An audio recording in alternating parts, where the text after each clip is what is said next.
Charlie, dear council members, good morning, and thank you for the opportunity to testify on Bill 86.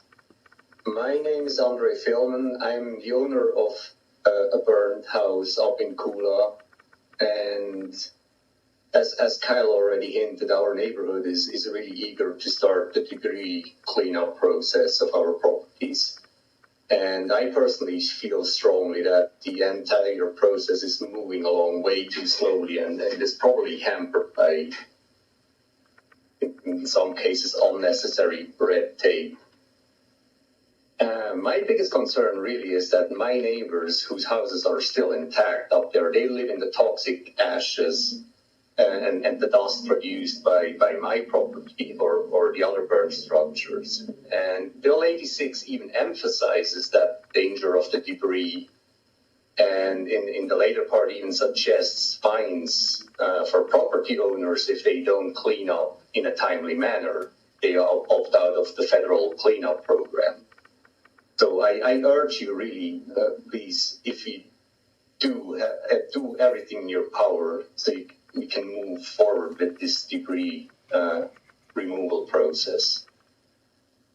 We are still awaiting the release of the right of entry form needed for the Army Corps of Engineers to start the coordinated federal cleanup process. And as we understand it, the county organizes this entry form process. And after an initial direct contact that we had, the flow of information has really stalled. And if you can, please make people that are in charge aware that the importance of better communication and direct communication with the affected community members, not through a website, but they have the contact information. Please get in contact with people directly.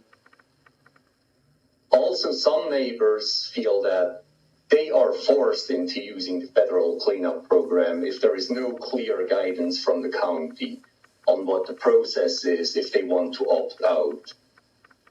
So I'd really like to raise the awareness of urgency and pass Bill 86 so that property owners can understand the requirements and the associated costs if they want to do a private cleanup, so that they can make an informed decision going forward as quickly as possible. Thank you.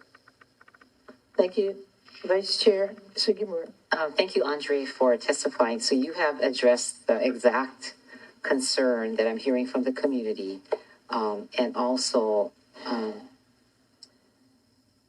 the Bill 86 is actually what the community would do if you didn't use a federal process, right? So this would be the option.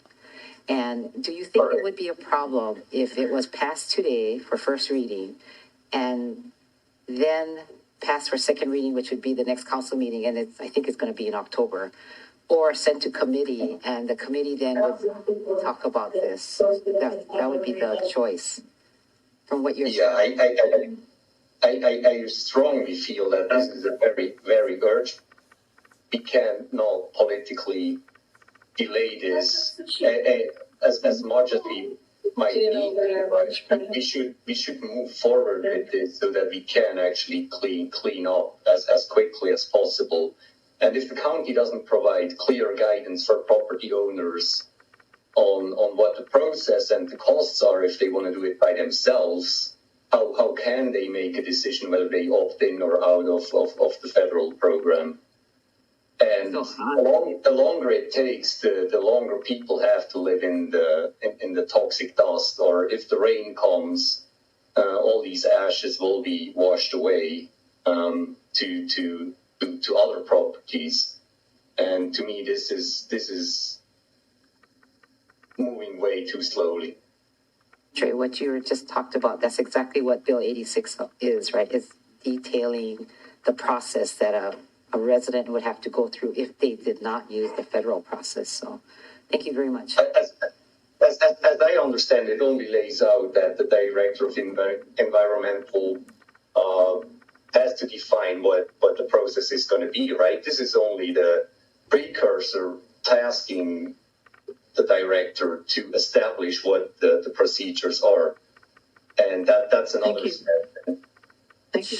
We have another question for you from Member Paulton. That was kind of my question. So as you read Bill 86, that is what the process will be. And you may know what the penalties and process is, but I guarantee you the 10,000 displaced people of Lahaina don't know. And so you think that's fair to pass it today without everybody being aware of what's in that 12-page bill?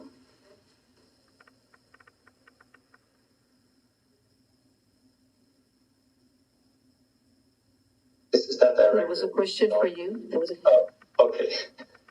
I mean, this is only establishing what the parallel procedure would be if they don't use the federal program. That does not require the people of Lahaina to follow this process, right? This is only getting things in place so we can actually establish what the process is, not forcing anybody to use any of this. I'm saying there's penalties if you don't follow an approved process, and nobody has been given a chance to even weigh in.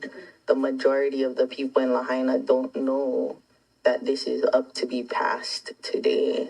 I don't know that it's fair to push something of this magnitude through without going through the proper process. But it only directs the Director of Environmental Services to establish the process, not what the process is, right? The bill doesn't say it establishes the penalty. The penalties will be established with the process not being known. Then remove the penalties. I'm not a big fan of penalties anyways. Okay, thank you very much. Yeah. Thank you very much. We have another question from Pro Tem Kama. Thank you, Chair. Thank you, Mr. Feldman, for your testimony. So I want to ask you, is Bill 86, does this, because it sounded like to me that it didn't have very clear direction. So my question is this not clear enough in terms of direction from the county? Or is there something that's not clear? To me, it only establishes that the Director of Department of Environmental Management needs to define what steps a private property owner has to follow to clean up his property and to get a permit to rebuild. The bill itself does not say doesn't lay out steps and procedures that have to be followed by a property owner. Okay. Okay, anybody else have clarifying questions? If not, thank you very much. May we have the next testifier?